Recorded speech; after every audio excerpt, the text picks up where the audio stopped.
Welcome in, everybody. Jarrett Bailey, joined by the always eloquent quality control of the San Francisco 49ers, Grant Cohn. Hi, buddy. How are you? That's a lot of pressure. I'm not eloquent, but I'll do my best. It's nice to be here. It's 9 a.m. on a Sunday, which means it's time to talk football in April. No, they're gonna have like a draft on Thursday, right? Is that what I it he- is? I've been hearing about that. Yeah, like this selection There's, thing. yeah, they just pick players and they have to go to whatever team they get. It's amazing.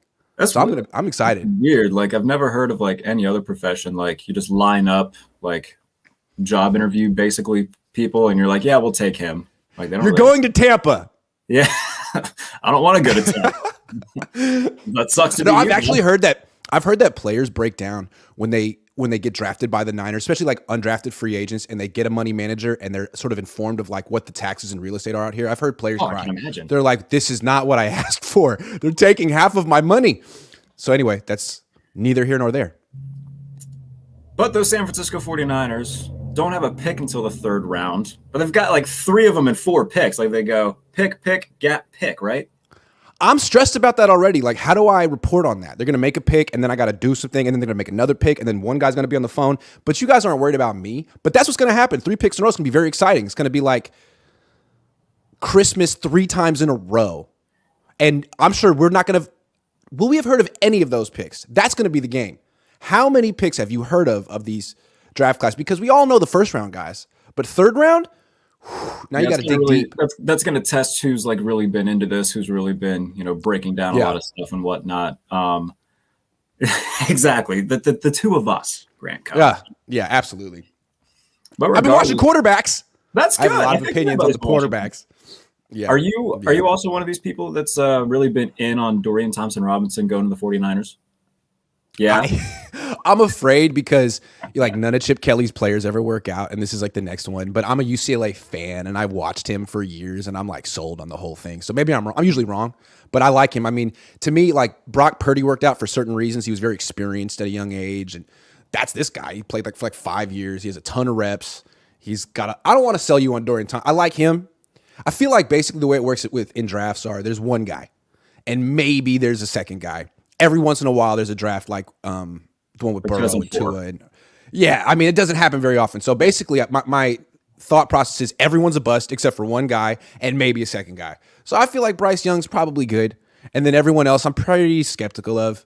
And then DTR is my sleeper. And that's pretty much how I feel about that class. No, you don't gotta sell me on Dorian Thompson-Robinson. I'm a fan. Yeah. I did a 32-person mock draft with a bunch of different writers and whatnot, and I was sitting because I was using the Steelers and whatnot. I'm a Steelers guy for those who don't know. And then after like the fifth round, they don't have anything till the seventh. They got 2 7th-round picks. I was trying with everybody to trade both sevenths and like a sixth in 2024 to get up into the sixth and take DTR, and nobody was budging. So He'd be perfect for Pittsburgh. They need another quarterback. that's what I'm saying. They need a backup in the room, and if Kenny doesn't take that step forward that everybody wants and expects him to, then you've got another guy right there. Say, all right, we'll try it with this kid, see what he can do. Okay, I got a question to lead off this show since Absolutely. you're a Steeler guy. Sure. Looking at the Steelers, I feel like they need a hedge because I don't know about Kenny Pickett. I mean, he was a sort of a mid first round pick. You're not necessarily tied to him, and he wasn't super great. Although he wasn't, you don't give up on him. But if they could hedge, would they be interested in Trey Lance? I mean, if do they have a 3rd-round pick this year to trade for Trey Lance, and would they be interested in that? They do have a 3rd-round pick. They have the 80th overall pick. Do I think? How about that? 80th and a 4th and a day 3. I don't know. It's basically pretty cheap. I don't think that Trey. they would. I don't think that they Okay. would, only because like knowing this team, knowing how they're run, like they've had 3 head coaches since 1847 or whatever the stat is. Correct. And I admire that. and so do I. So Yes. do I. Yes. And for better or for worse, they let things play out. They let things develop. Was Kenny Pickett great last year? No. So they don't do what the Niners do. They don't trade up for a guy and then give up. They're not an impulsive team, man. Like Okay, they got are it. very patient. Like I said, for better or for worse, they are patient. And Right. it's worked out in some cases. It hasn't worked out in some cases. You Sure. look at and look, I was the biggest I opposed the Kenny Pickett pick. I was Sure. very against it. And as someone who has been critical of Pickett, you look at the way he played in the last 5 weeks of the season. It wasn't great, but you look at how he played in the fourth quarter of some games, You look at the throws that he made. Like there was definitely progression. There's enough to not pull the plug the way the Niners are pulling the plug on Trey. Of course. I've come around a little bit. Now, I'm not one of these diehard Yinzers who thinks he's going to be Patrick Mahomes and Joe Burrow wrapped up into one. But can he be? I love that. Yinzer. Can he be Kirk Cousins? So good. Yeah. Can he be like Derek Carr? Can he be Kirk Cousins? Yeah. But I think that's probably his ceiling. But the good thing is that not exciting. It's not exciting. However, though, with this roster and this defense, we've got Amika Fitzpatrick on a rookie deal. It could work on a rookie deal. Exactly, it could work. Can you be successful with a Derek Carr-esque player with it? Absolutely. Like they were a borderline playoff team last year, somehow by the grace of God, after starting 3-7. Like if the Skylar Thompson, they started 3-7. If the Skylar Thompson Dolphins lose to the Jets in the final week of the season, the Steelers would have played Buffalo in the wild card round and then got their crap kicked in for the second time. Don't get me wrong, but yeah. So I'm just looking for a trade market for Trey Lance, and I'm not finding it, man. What team is really going to do that? I mean, if he were in the draft this year, it would be one thing, but I mean, he broke his ankle. He only has 2 years left on his rookie deal, and he's making like $10 million a year. And like everyone knows, he's been a project, still is a project. The Niners really haven't, advanced his career at all. So what's your timeline? How do you work with Trey at this point after what the Niners did to him? I'm really curious to see if there's actually a trade market or if teams are just calling up to see if the Niners are giving him away. There's one team that sticks out to me a lot, and it's Tennessee. I think that if you're the Titans, like here's my thought process with the Titans. Am I winning a Super Bowl this year with Derrick Henry? No. Am I winning a Super Bowl this year with Ryan Tannehill? No. I'm moving off both of them while I can still get as much assets as I can back. They already lost 3 starting offensive linemen from last year. The pass defense was atrocious down the stretch last year. Like, you're not going anywhere with these stars. You may as well just try to get as much as you can while you can and bring it. Like, if they wanted to bring in Trey Lance and trade, a mid-round pick for him, and why not?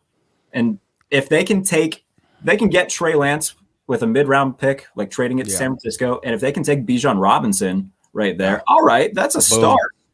Now you're starting over, yeah. So, and then they've got to address the offensive line and the secondary throughout the rest of the draft. It's not going to be their GM came from the Niners. Their GM came from the Niners, and he was there when they drafted Trey. Connective tissue there. So I think it makes a lot of sense that Trey ends up in Tennessee. Let me argue against that. Not that I don't want. I'm skeptical again. Let's say I like DTR. So here's a decision for Tennessee. What they could do is they could trade a 3rd round pick for Trey Lance. Yeah. Right? They could trade a 3rd round pick for Trey Lance and pay him $10 million a year for the next 2 years, and then figure out what to do with him in a couple years and try to rebuild him. And hopefully his ankle is okay. Or you could just draft DTR. Yep. Who you pay him like $1 million a year. He's just as young. You have him for 4 years. He hasn't broken his ankle. He's not a project. I mean, it's easier to just do that. It's just easier. So again, like where is what is the trade market for this guy? Is it day 3? Is it a 4th round pick? Is anyone going to call the Niners seriously about this? I bet you he stays on the team. Let me ask you a question though, because if you're the 49ers, like why would you be so keen on trading him? Because like, especially after what just happened, you went through 4 quarterbacks. You saw Trey Lance go down. You saw Jimmy go down. You saw Brock Purdy go down. You saw Josh Johnson go down. Christian McCaffrey was a quarterback for at one point during the NFC Championship game. You went through 4 quarterbacks and a running back taking snaps in the NFC Championship game. Why are we rushing whatsoever to trade any quarterback? That's a good question. So, good questions.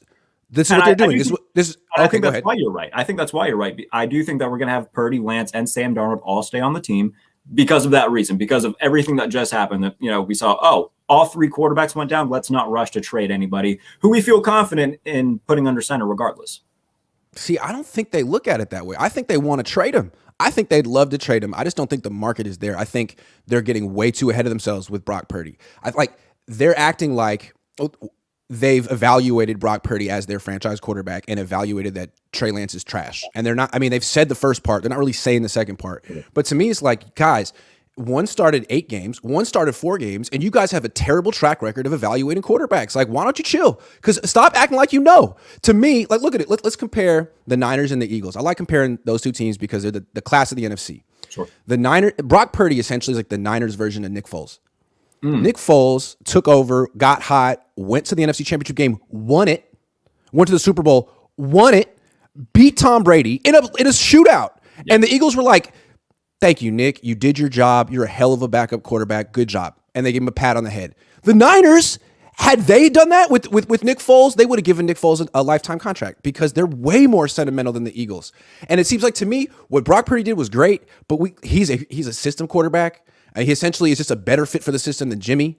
And the Niners are like really like getting, I mean, I don't know about the Niners. I think John Lynch is getting ahead of himself like he did with Jimmy. I think Kyle's probably understands that he's the driving force of what's going on in this offense. Yeah. But Kyle's solution is bringing Sam Darnold. Like they're not serious about the quarterback position. And I'm not saying Trey Lance is the answer, but it's not Brock. They should be looking at Brock as like, man, this is our backup we got a great backup who can win us games when our franchise quarterback goes out. But like, he's not a franchise quarterback. I mean, come on. You don't have to be an NFL expert to realize that Brock Purdy is not a franchise quarterback. He's cool. He can do the play action rollouts and stuff, but he's not going to beat Mahomes in a Super Bowl or Josh Allen. It's not going to happen. No, no. You're speaking exactly my thought process right now, and I do think that like it's a double-edged sword having Kyle Shanahan, is it? Because you can plug just about anybody in there, and they're going to look great. Right. And then you're going to have fans be like, okay, we want this guy. Or that's our guy.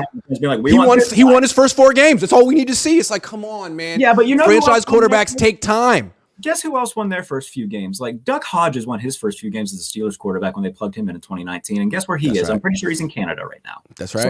So we need to find the line. And the line is Brock Purdy played well given the situation he was in, which is having a ton of all pros around him and the best play caller in the NFL and a great defense. Like, I mean, let's be clear. Like, what makes him tough is when you put him under center and McCaffrey's behind him and the whole defense is looking at McCaffrey and you do a play action and he boots to his left. I mean, he got the defense so many times, like just all focused on McCaffrey. He's naked running to the left, not actually naked, but you know what I'm talking about? Yes. I mean, that worked over and over and over and over again. I mean, teams are going to catch on. Also, if McCaffrey's not there, what is Brock Purdy? What is he? If McCaffrey's not on the field, I'd love to know that. I would love to know what he would be just in like an average situation. Like, okay, we were talking about Kenny Pickett. Switch Kenny Pickett and Brock Purdy last year. Let's see how that goes. Kenny would be great. He would do everything Brock did. Kenny Pickett Brock would be over there. Quarterback, is he not? Like he doesn't have a big arm, athletic enough.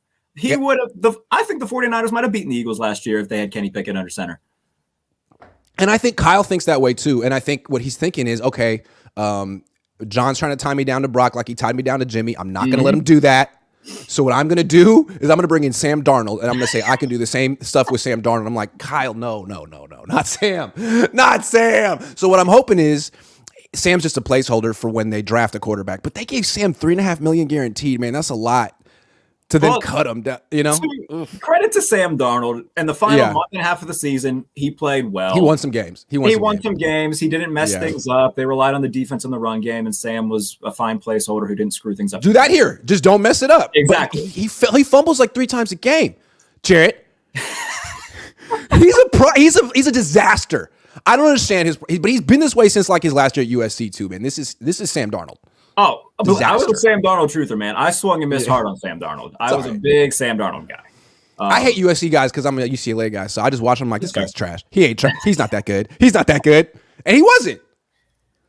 I have just $1 million idea in my head that I'm hoping both teams cash in on and shock the world. The Cardinals, sticking with the NFC West, are sitting at 3. They're a team that right now has David Blau as their starter because Kyler Murray's gone. For at least December, they're going to have David Blau start games with. Was he ever there? I mean, is he a football player or a Call of Duty player? You tell me. What is his passion in life? I do recall David Blau starting a game for the Lions against the Bears on Thanksgiving, and he threw a bomb with the first play from scrimmage, and the Lions fans went berserk, and it was great. I don't know much about him outside of that. David Blau went to Purdue. He did. Am I right? He did. He went to Purdue, and his coach was Jeff Brom. He played with Rondale Moore. I know all about. No, he's terrible. I'm sorry. They got to do something there. What are they going to do? They're just going to tank, right? No. Hear me out. So, first of all, these guys aren't the current administration in Arizona, not tied to Kyler Murray. If they end up with the number 1 overall pick, you're drafting Caleb Williams, right?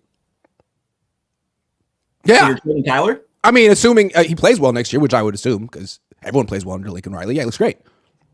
I mean, if I'm Jonathan Gannon, if I'm, the new Cardinals, by the way, I don't want to be Jonathan Gannon right now after he's that terrible. Oh, dude, he does not look good. He does No. not look ready for that. He looks like a Was it deer. 30 plus sacks? He said, he had that comment. He made up an Just exchange. a ton of comments about a presser that didn't happen with stats. Didn't happen. He said he was leading the league by 30 sacks. It's like, dude, oh man. So anyway. I guess I've got two proposals. One, Okay. you just stick with Blau, you suck, you tank, and you try to get Caleb Williams, then you move Kyler Murray. Or you trade number 3 to the Patriots and a package with Mac Jones, because it's very evident that Bill Belichick does not want Mac Jones.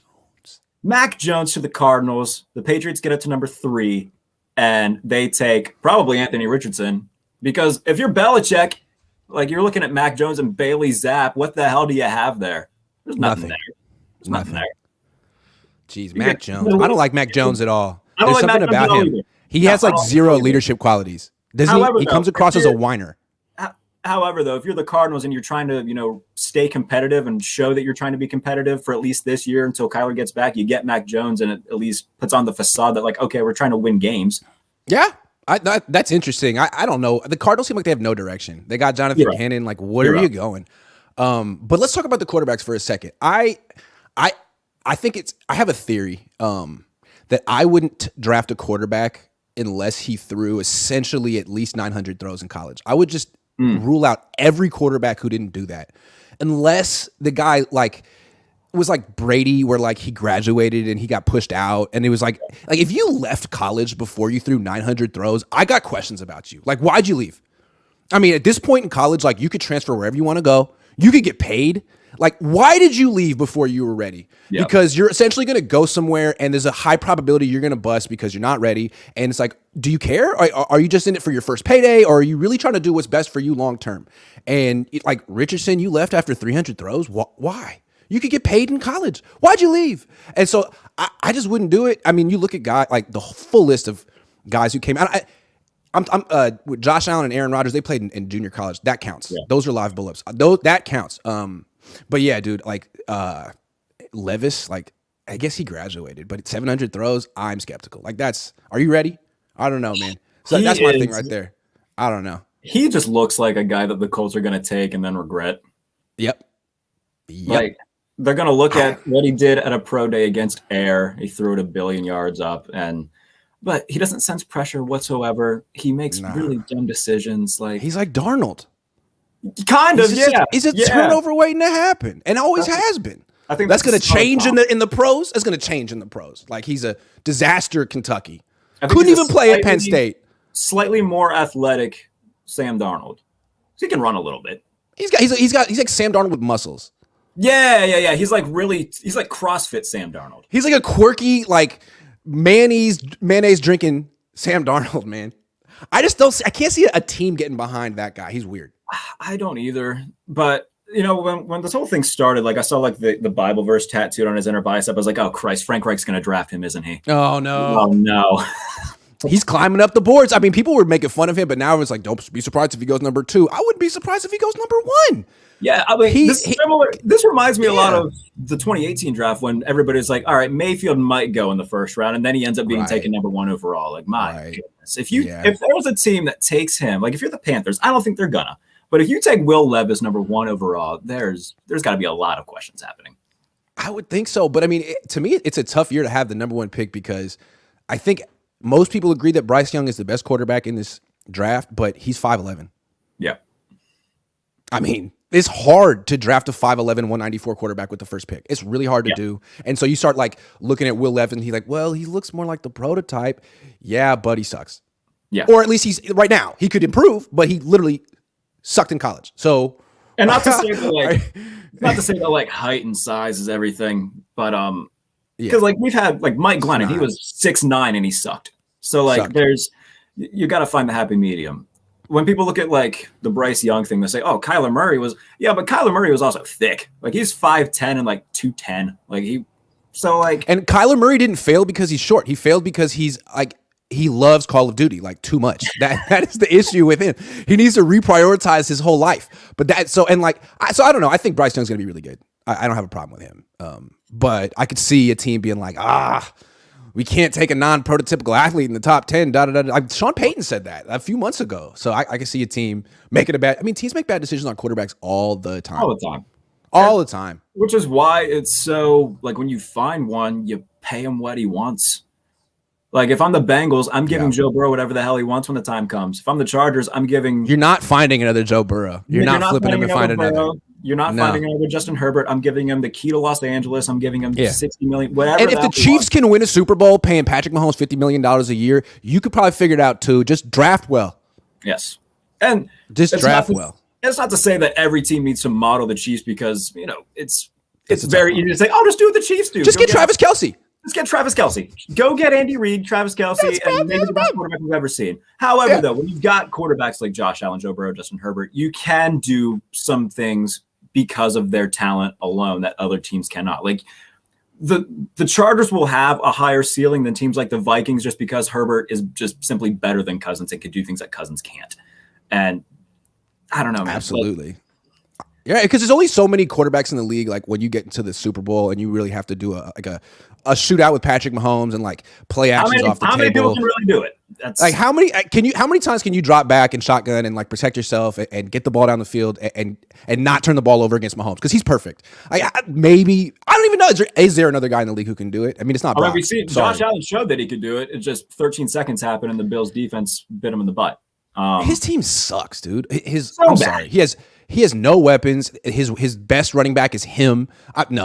They got to do better for him. He's got nothing over there. It's like Wyoming.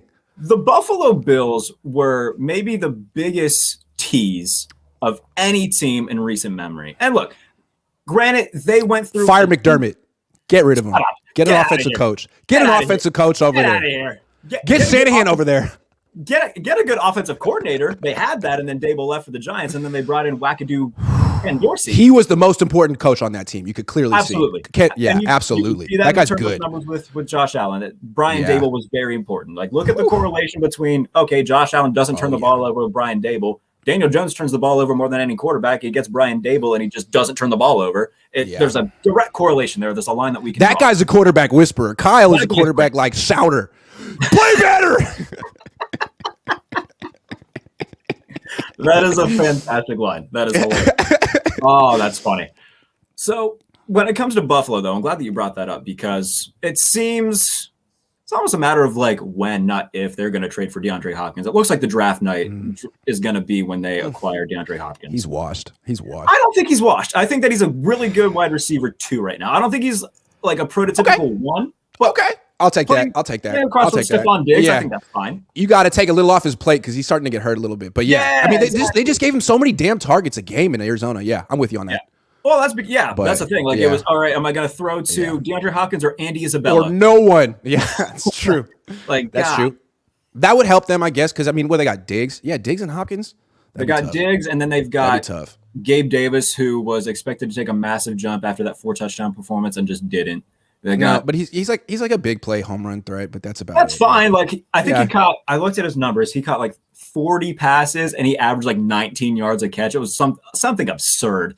That's fine, but he can't be your number 2. He can be your number 3 in a big play option. That's fine. But then they don't have Isaiah McKenzie anymore. He's a Colt. They have Khalil Shakir, who's going to be like their 3rd or 4th. Like they need. They go Boise State. I think Khalil Shakir. I think so. I think that's right. Hey, that's a guy I know. No, that team's not serious. I feel like Cincinnati's so much better put together. They have real weapons on that team. Yeah, even though I like Allen better. Talk about drafting well. Like you look at just how. And then you got the Chargers who suck. Poor Justin Herbert. If you're Justin Herbert, are you getting out of there when the time comes? He should have paid attention to Eli Manning. Eli was like, "No, I'm not playing for this stupid ass franchise. They suck. They're cheap. They suck." And he was right. Cheap and they suck. They're cheap and they suck. Yeah, that's pretty much it. So I don't know. So my thought process is that all of these great young quarterbacks, whether it's Mahomes, Allen, Burrow, Herbert, Hurts, these guys, not all of them are going to finish their careers where they are right now. And if I ask you a question about Hurts, go ahead. Does Hurts is he as good as the Eagles think he is, or is he fool's gold? I don't think he's fool's gold, but I definitely think that having those weapons around him help. I think he needs slightly more help than the other guys. Like he's Mahomes, got the best team. We saw what Mahomes did throwing to me and you at receiver. And can Hurts do that? I don't know. I don't think Hurts can do that. I'm not trying to knock him. I think he's good. He's a top 10 Yeah, he's good without a doubt. Yeah. But do I think that he's on the same level as Mahomes, Allen, Burrow? No. Has he proven it? I don't know. I mean, he just got the money, but to me, he's never under pressure in the pocket. He has the best offensive line. That's true. He has a great offensive line. They always go for it on fourth down. So on third down, you don't know if they're going to, you never know when they're going to pass, which is genius. But I feel like they put him in great positions and he's really, really good. And he definitely makes their team work. But curious to see if when he's making a ton of money and he doesn't necessarily have that team around him, if he can overcome the way the guys in the AFC have to. Right. And I agree with that 100%. Yeah. And again, it's not to say that he's not great. He is. He's very good. But I like don't him a lot. think. But if you switch place, like between the Super Bowl teams, if you put Mahomes on the Eagles, I don't know if they lose a game. Oh no! And again, like if you put Justin Fields on the Eagles, they'd be great. They'd be great. So I do. I really do think so. Because to me, there's so many easy throws for Jalen Hurts. No, I mean it's so many RPOs and like swing passes and little. I mean, and then the occasional shot plays and running. I mean, it's not a hard offense as opposed to Kyle's, which is so complicated. I mean, it's essentially like Oklahoma or Ohio State. It's very collegey what they do. It is very collegey, like RPO and bombs away. And why not? I think more teams in the NFL should do it because that way you might actually succeed with Justin. Why would you draft Justin Fields and try to get him to play like any other way? It doesn't make any sense. I don't know. Yeah. And I hope that he gets a big jump this year because he's so fun to watch. But at the same time, throwing wise, and again, I think you mentioned it. It's not all his fault. He had his number one receiver last year. Grant was Equanimous St. Brown. What are we doing? Not fair. So now he's got some guys, which is great. But let's see, can you put together the right scheme around him? Like, stop trying to put him in something he shouldn't do. I think Philly's shown it. Indy's going to do it. You can incorporate a lot of the college-style offense in the NFL game. You don't have to go full Chip Kelly. You never want to go full Chip Kelly. But you can incorporate a lot of this stuff and get these spread offense quarterbacks on the field and immediately, as opposed to, I don't know, what the Niners tried to do with Trey Lance. Yeah, I'm going to get some comments in here, too, because there's been a ton of people in the chat. Sure. So let's see. We got JM617. Hurts had a 70-sack defense and still couldn't. Yeah, I mean, the defense was phenomenal. We didn't even mention the defense. We talked about the offense around him. The defense was ungodly. Right. Yeah, so, I mean, look, what were they going to do? Not pay him? I understand it, and I think the way they structured it was probably pretty clever, but I'm just curious. Like, I can't get over his Hail Mary at the end of the Super Bowl. Dude, it didn't even come close. Yeah, it was like a 30-yard Hail Mary. Was his shoulder messed up? Like, what was that? Jalen? This is another He's a good player, though. Hurts throws floaters. He does. He's a great player. He's accurate, though. He's accurate as hell. He's and he's a pain in the ass to game plan against, obviously. What's up? Also, so you look at his stats. He had 15 rushing touchdowns. It's like, oh my God. Half of them are just the quarterback sneak thing that he does. That is a large zone. That is such a large part of his value is the quarterback sneak, which is amazing to me. Like, he is a quarterback sneak god, but it's also the entire offense. And it's everybody in the backfield is shoving him forward 3 yards. So you take away that play. I don't know. How much money would he have gotten? I was at during the combine. I was at a thing that Peter King was hosting at this brewery place, like this local microbrewery. Shane Steichen was there, and somebody asked him if that play was coming to Indianapolis, and he confirmed that the push sneak would be on its way to Indianapolis. Dude, that's a great play. That's a great play. I mean, if you can get to 4th and 1, if you can get to 1st and goal at the 1, it's a guaranteed conversion. Yeah. They're going to have to change the rule. It just seems like such an advantage. Why would you not do it? Especially because the defense is already at such a disadvantage. You can't breathe on receivers. If you don't look back at a certain time when the ball's in the air, you're going to get flagged. We need to do something. That's another reason why Brock Purdy can't be a franchise quarterback. To be a franchise quarterback today, you got to be an elite quarterback sneaker, man. It's too important. It's too important. Those are touchdowns that you're leaving out. And that's the one thing about Brock. He's not nearly the quarterback sneaker that Jimmy Garoppolo is. Jimmy Garoppolo is an underrated quarterback sneaker. And he doesn't have anyone pushing him. No. It's just him and that jawline alone against the world. That's how we got the jawline. It just got chiseled through helmets. Chiseled. It's true. Anyway. What do you think he's going to do in Vegas? It's fail. I'm sorry. He's not good. I've always contended that he's a backup quarterback. And he's a backup. And I think Kyle propped him up. He's got this win-loss record. He's going to lose.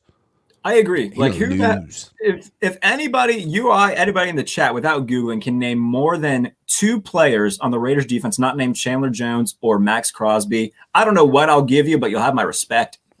I know I sure as hell can't. Is Jonathan Abrams still there? I feel like he left. I don't think so. No, I can't. Defense sure is trash. It's gonna be trash. No, it's not. No, it's not gonna go well. It's not gonna go well. No, it's gonna be. They have no offensive line. Josh Jacobs is going to be pissed because he got tagged. You got Devontae Adams, who I feel like Devontae probably doesn't want to be there anymore. You got Hunter Renfrow, Gary Rice. How long before Devontae Adams just freaking hates Jimmy Garoppolo? Before he's like showing him up on the field. He's like jumping up and down. Yeah, pretty quick. Yep. Yeah. I think we're going to see a lot of it. Like, you remember, I don't know if you remember that Thursday night game between the Colts and Broncos last year, whenever Russell Wilson had a wide open KJ Hamler for a game-winning touchdown, didn't even look his way. KJ just takes off his helmet and fucking throws it. Yeah. He's so frustrated. I mean, they're going to draft a quarterback too, so he's going to have a guy breathing down his neck, and we'll see what happens. Oh, maybe they take DTR. What do you think about that?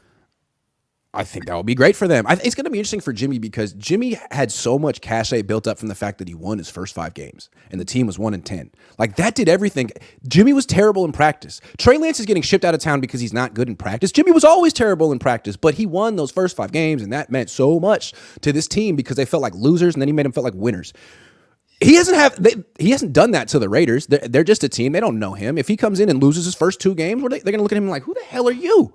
Put in Jarrett Stidham, damn it. Can we get Derek Carr back? Like, honestly, they downgraded at quarterback. What the hell were they thinking? Absolutely. I don't know what the thought process. Obviously, there's connective tissue with McDaniels and Jimmy from New England and whatnot, but okay. What? You downgraded. Is he moving the needle? No. Yeah, he moved it the wrong way. The wrong way. Yeah. At the very best, that was a lateral move, depending on what happens. But he's such a good mentor. Just ask Trey Lance. Okay, sweet. Yeah, it's going to be great when he has no George Kittle, no Deebo Samuel, no just anybody. No Kyle Shanahan. Now you got Josh McDaniels. Josh McDaniels is the guy who thinks he made Tom Brady. You got to love that about Josh McDaniels. That's all you need to know about Josh. Name one player that has ever played for Josh McDaniels that has something nice to say about him. Name one. Can't. You can't. I don't know. When he was in Denver, and obviously he did horrible in Denver because he immediately shipped out Jay Cutler and brought in Kyle Orton and Tim Tebow. But there's yes, he did. NFL Films bites of him and Kyle Orton talking on the sidelines, and he just comes off as like a supreme douche. Like, nobody seems to like Josh McDaniels. Yeah, I mean, I often think that Kyle Shanahan is like the most arrogant person I met, but give Kyle credit. Like, a lot of players will go to bat for Kyle. A lot of players like him and will go to bat for Kyle. No one will say that or do that for Josh McDaniels. And Josh McDaniels has won championships. Kyle hasn't. What does that say about Josh? I mean, man, he must be exactly what he presents to be. That's all I can think. And on the same thing, like, it was also, being an offensive coordinator under Bill Belichick when Kyle Shanahan got to the Super Bowl when his head coach was Dan Quinn and his quarterback was Matt Ryan. And so we got to. And again, Josh is the guy who thinks it's all him. He had Brady, he had Belichick, and he's like, I'm the guy. Like, I'm the guy. What happened in St. Louis? What happened in Denver? What's going to happen in Vegas? Oh, he was in St. Louis, wasn't he? I forgot. Yeah. That didn't go so good. He was OC for like a minute and a half.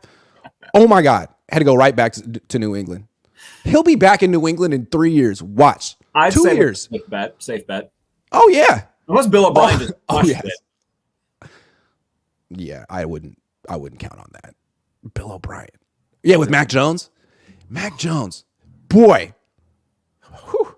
I feel like the Patriots are going nowhere. They don't know what they're doing. The Patriots might be the most boring team in the league. So they're terrible. They're slow. They're really boring. I think this is great for Bill Belichick's legacy. I think he was grossly overrated. I think he got Tom Brady, and that's great. But Tom Brady was the reason they won all those championships, not Bill Belichick. And now we get to see that. Keep going, Bill. Keep building the most boring team in the league and stick with it. Right now, Pete Carroll's got more of a clue than freaking Bill Belichick. How about that? Geno Smith. I like what they're doing with the Seahawks. Now, he's not the answer. No, he's not a long-term answer, but he's not. Spurts, why not? I mean, he's better than what they had. He's better than Russell Wilson at this point, and they can still add to that room. So, Niners better watch out because that team's improving, and the Niners have pretty much, I don't know. If Anthony Richardson's available at 6, do you take him if you're the Seahawks? See, I'm trying to stick to my rule of not drafting quarterbacks. All right, yeah, you did say you had a rule. I just feel like look at the list of quarterbacks. I wouldn't do it. but they might. I mean, I don't think they should, because at 6 they could get a franchise cornerstone defensive player theoretically, and I don't know that Richardson's going to be that. So, but is Jalen Carter that guy though? I mean, what is he doing to his draft stock? Here's my question with Jalen Carter. I haven't watched a ton of him. 6 sacks in college. What are you getting? Is he a pass rusher really? What is he? I mean, he's more of an interior guy, so you're going to have him plug the middle. With the 6th pick in the draft, I'm good. That's Kinlaw.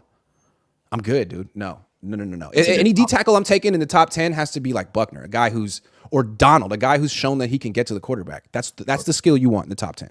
So I'm curious about Jalen Carter. Also, all the stuff that's happened to him recently. Like, yeah, it's man. That was the craziest thing at the combine too. By the way, just everybody waiting for him to come out, and then all that stuff drops as he's supposed to take the podium. It was bedlam, man. Yeah. But yeah, Seattle's good. Cardinals are just a joke, and the Rams aren't far behind the Cardinals. The Rams. Whoa. Yeah, what are they doing? We haven't really talked about the Rams. McVay comes back. It seems like they're like tearing it down. It's like a multi-year teardown. Like, are they even rebuilding yet? They trade Jalen Ramsey for practically nothing. They trade Allen Wagner, who they literally they gave him away for nothing. They just moved up 17 spots in the 7th round. Granted, that whole thing was a mistake. That shouldn't have happened.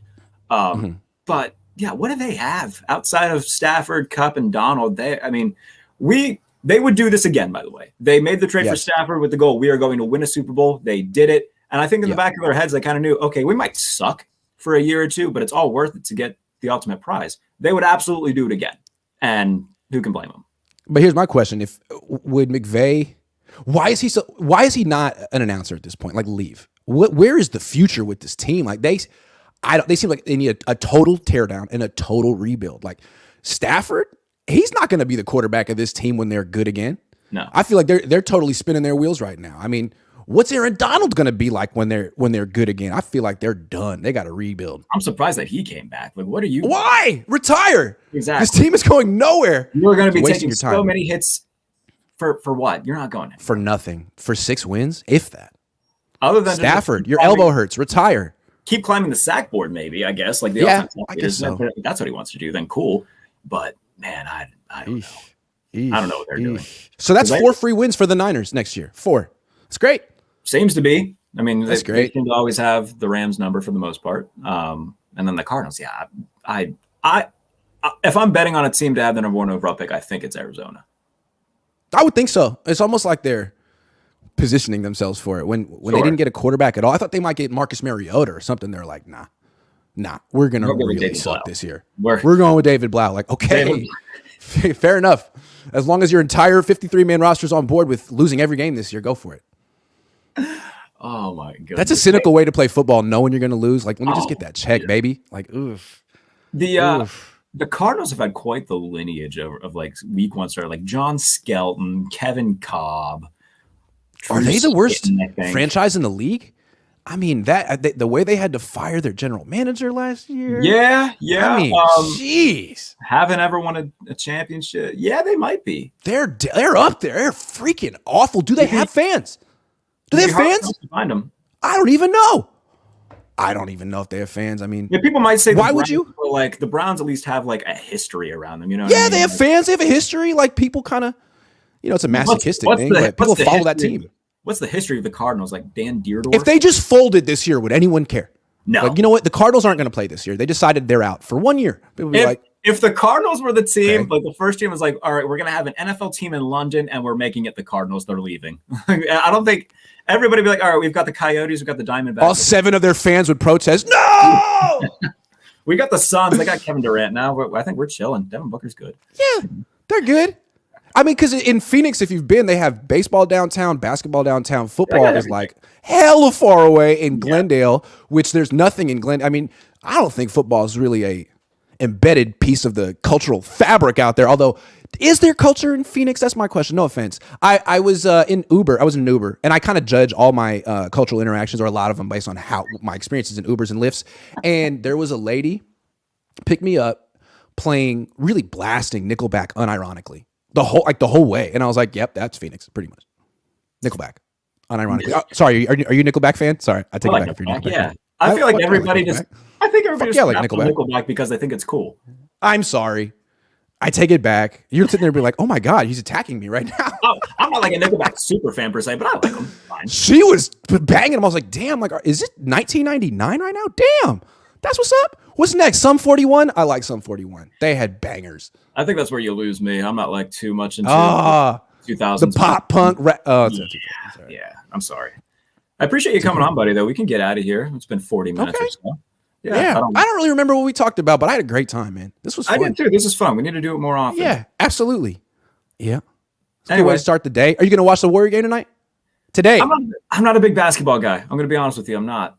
Are you more of a NHL guy or just strictly football? Yeah, hockey playoffs are my shit, man. You're such a Pittsburgh dude. I am. I love that. The first time that they have missed the playoffs since 2005, the Penguins. Is Sidney Crosby still on the team? He's still there. Yeah. He's still there. Was he like 40 now? He's doing incredible. Yeah, he's playing great. That's great. Team's not. He's still great. See, I feel like East Coast is much more a hockey area, and the West Coast, no one gives a fuck. You go to hockey on the West. Boston, Pittsburgh, the blue collar cities, they love their hockey, man. Chicago, I think Chicago's a big Detroit, big time, right? I'm trying to think, is there a hockey town on the West Coast? Denver, randomly, a pretty decent one. Although that's not even West Coast. They do not consider themselves West Coast in Denver. They think they're Midwest. They think they're like Omaha. They think they're like Nebraska. You know what I'm saying? Like, that's what they think. There's a lot of that out there. Anyway, does Vancouver LA for a minute? They're Western. Vancouver, I guess. Yeah, Vancouver. The Kings, when they had Gretzky back in the 90s. Oh, the Kings, they won a cup. We had like Jonathan The Ducks, when they made the Mighty Ducks in the 90s, back when Emilio was big star. The Ducks were pretty cool. The Ducks won a cup too in like 06. Getzlav and Corey Perry. I think the Sharks have never won one though, have they? They've been to one. They've lost to the Penguins in it. They've lost. Yeah. The Sharks are yeah. I think they kind of have like a little bit of a following out here. Like a cult. Our boy Jordan Elliott go to Sharks games. Yeah. It's fun to go to a hockey game. It's fast. Hockey is, I think, they might fight to experience live. It is a very fun time. Did I retweet you this morning? I think, or yesterday about the fight. I know. It's just like the juxtaposition, like how there's just all out melees in hockey, and they're like break it up, and then like there's like posturing in basketball, and everyone's like, oh my God, there's children watching. It's like, oh my, come on, man. I don't understand that. Full-fledged bare knuckle boxing matches in hockey, and they're punching. All right, sit in that box for 5 minutes, learn your lesson. Draymond like steps on a guy and then like yells at the crowd, and they're like, that is unacceptable, Draymond. It's like, what? Come on, it's great. If hockey can embrace it, why can't you? I like the fight. Don't get me wrong. I think Draymond's a tool, but that's neither here nor there. I'm not a big Draymond guy. Yeah, sure. But I mean, whatever. I like the fight. I mean, when we were kids, the NBA was like that too. When we were kids in the playoffs, there might just be a fight. That's what I'm saying. Well, I'm saying like wasn't there like a playoff game where freaking Ron Artest, Stan Van Gundy was like hanging on a player's leg? I mean, there were melees. Like the Knicks used to do that shit. Like the Pistons used to do that shit, and it was part of the game. Like now, it's like I don't know. It seems silly. Bill Laimbeer would take your legs out from under you. It was part of the game. Now it's very soft. Big mean son bitch, Bill Laimbeer. Yeah, I mean, look. Why do we like football? It's violent. Why do we like hockey? It's violent. There's no violence in basketball, which to me is a big detriment to the game. Like you want to boost soccer ratings in America? Have like a 15-minute period and everybody can just beat the shit out of each other. That's what I'm saying. That's the problem with soccer, right? It's just too soft for American. There's never going to be violence in that sport. No. And with baseball, you're like, hey man, that ball's going 95 miles an hour. Like that's dangerous. There's always there's a possibility that I think's in the back of your mind that something could happen. And in basketball, less and less, which is okay, I guess. You know, you got to protect those players. But they're already doing load management. They play 50 games a year. They breathe on each other. It's a flagrant. I'm not trying to shit on professional athletes, but like as a whole, I think the NBA players, if we're going by like toughest to softest, there's not a competition that NBA players are the softest. I feel like even like the old generation of basketball players will say it too. They're like, this guy, like what? They play 50 games a year. Barkley will like, do what are you talking about? This is not going anywhere. Barkley will shit on everybody all day. Is there load management in the NHL? Like, do players play 50 games just to preserve themselves for the playoffs? You got bros out there playing with broken fibulas still on the ice because they want to win so bad. Did you hear what happened with Andrew Wiggins this year? Did you hear this? Nah, what? Do you know about this? Okay. So Andrew Wiggins is like the fourth best player on the Warriors. Good, but not great.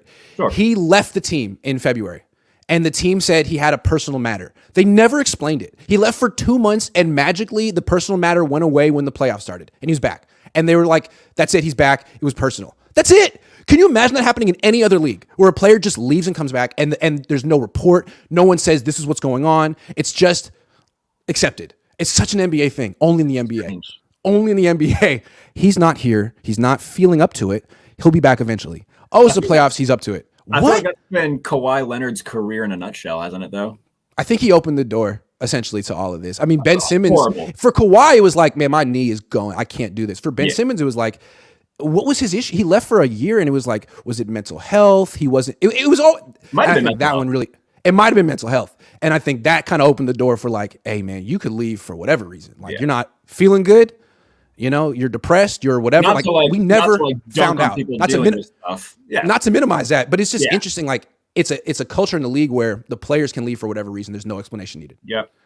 That's it. And it's like, that's very unique to that league. That doesn't happen in NHL, baseball, football. Like, and isn't that, I feel like it's a very player, they have most of the power in that league, which is good. You want players to have power. But Absolutely. isn't that a little too much? Like at that point, aren't the fans suffering? I think there's an absolute fine line. Aren't the fans suffering? Yeah. You talk about like the NFL players needing more power when it comes to money and contract and stuff like that. I think that when we look at an example like the NBA, I think that's a little bit too much, where they can just say, "Yep, not playing, trade me," and like they have to. Like, or it's like, hey man, I'm not playing tonight. I'm not feeling good. I'm taking the night off. Like, dude, these tickets are expensive. A lot of people are coming to see you. Like, I went one time this year and I paid like a couple $100 to bring my wife, and Curry was hurt. And so the only dude who was healthy was Clay, and he was out there doing warm-ups, and then he just walked off the court, and they were like, yeah, Clay's not feeling it tonight. And it was like, well, fuck. What the fuck?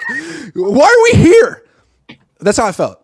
I'm not even a fan, but I was like, damn, like had I known, I definitely wouldn't have bought tickets for this game. exactly. Yeah. No. Had I fucking known, could you give me a little notice? Like Clay, no Clay or stuff? Okay. I'll save my $250 then. I'm also Plus like a parking big, and shit. Yeah. I'm a big you follow me. I'm a big pro wrestling guy. So like those dudes are always never 100%. They're still going out and doing their shit, you know? So I don't know. Yeah. There's a certain amount of like respect that I have for athletes that, not to say that everybody should like go out if you have a broken fibula and still play. You probably shouldn't, but like Cody Rhodes broke his tit off the bone and was wrestling with just half of his body bruised from a torn pectoral muscle. Maybe you also, if you want to take the mantle of greatest of all time from Jordan, go look at Jordan's box score. How many times he played 82 games? Was Jordan load managing? No, Jordan played every game, and then he went and drank at night and gambled and got like 3 hours of sleep and came back and kicked your ass again. Yep. Look, I'm not a big Jordan truther, but that was Jordan. That was freaking Jordan. Jordan didn't take nights off. Jordan partied hard. He had a very hard. I mean, if there was social media back then, Jordan would have been looked at way differently. Way differently. Everyone would have had it. Skip Bayless. Skip Bayless worships that guy. But if he was covering him in real time, everyone would have, we saw Jordan at the casino last night at 2 a.m. It's a game tomorrow. Oh, but he still went for 40. Oh, but he still went for 40. Is Anyway. there anybody in the history of professional sports that just has a motor like him to be able to go play, drop 40, go gamble, hang out with a stripper or two, come back the next day and repeat? Go play 18, drink, come back. Man. Smoke 5 cigars. Like, wouldn't he used to like bring out players from opposing teams in the finals to like gamble and golf and drink and just because he knew they couldn't hang.